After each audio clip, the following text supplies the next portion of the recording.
am Emily Roberts, and on today's episode of Corner Office, I sat down with PandaDoc's Director of Sales Development, Troy Barter, to talk about how he motivates his sales team. Troy Barter, I'm Director of Sales Development at PandaDoc. Been here for 3 months, started at the end of October.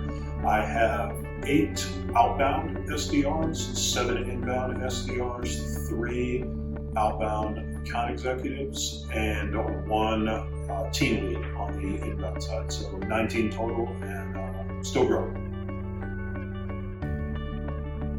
It depends on the sales rep. It's not a one-size-fits-all for everyone. Usually people stay at a job or get excited to come into a job for usually 1 of 3 things. One is money, just, they want to make as much as they can. One is career growth, the opportunity to be able to advance your career and feel like you're always, moving forward in your career, and relationships. To try to motivate as many people on the team as possible, we try to hit all 3 of those as best we can. Try to make sure that it's a fun, competitive environment where there's monetary spiffs, rewards, the pay plan.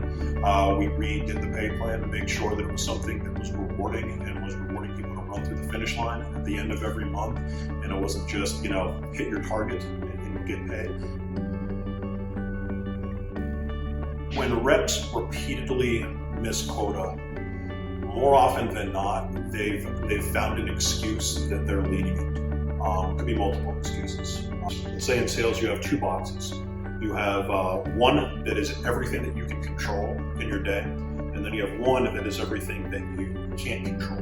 And what salespeople will naturally do is they'll take things that even might be a logical conclusion and put it into the uncontrollable box. So, for example, what they said today was, on the inbound side, we're getting leads that might not be the best from an intent perspective. It's sales. It's our job to raise intent. It's our job to build impulse. The reality is, every single thing that they gave me as far as why they weren't able to have success were things that were within their control. They put them in the box of uncontrollables. It's like following the path of least resistance. This stuff is in my control, but this one thing isn't. The leads are just not as good as they used to be. Bad habits are easy to create, but they're really hard to live with. And good habits are really hard to create, but they're really easy to live with. Long story short, you can't make excuses and money at the same time. I don't really have a motivational myth, but probably the largest thing that it feels like is just like a tactical myth is it seems like pretty much every sales organization places most of their time and their resources and their training in product knowledge and the next app or service that is going to help them close more deals.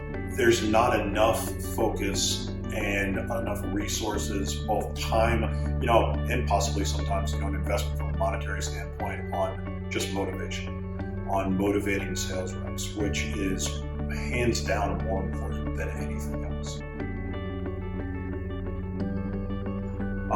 One thing that's really big when it comes to motivating people is getting them to understand the opportunity that's in front of them, and also to not lose sight of that opportunity on a daily basis. On the outbound team, we thought that if they did 1 booking a day, that would mean that we would hit our number. The reality is we need closer to 2. Our outbound team is young.